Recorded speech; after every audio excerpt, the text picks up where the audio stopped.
Yan, magluto tayo ng chicken feet adobo. Ayan. Iprinito ko na ng konti yan. Tapos, ito, lalagyan ng bawang. Nilagyan ko na ng ano yan, paminta at saka dahon ng laurel. Ayan.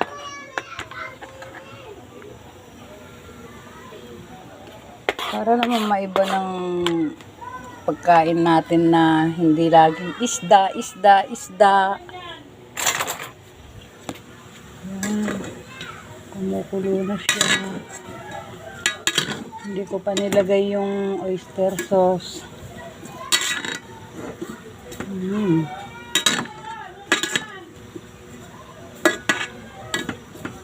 Palambutin muna natin ng konti bago ilagay ng oyster sauce sa suka. Hindi ko pa nilagay yung suka eh.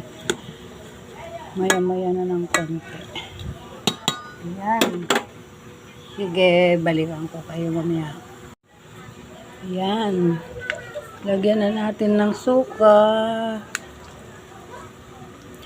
Mas maganda sana yan kung ano yung naibabad ng malamig na tubig bago i-prito ng konti until brown para yung yung balat hindi parang ganyan ang itsura yung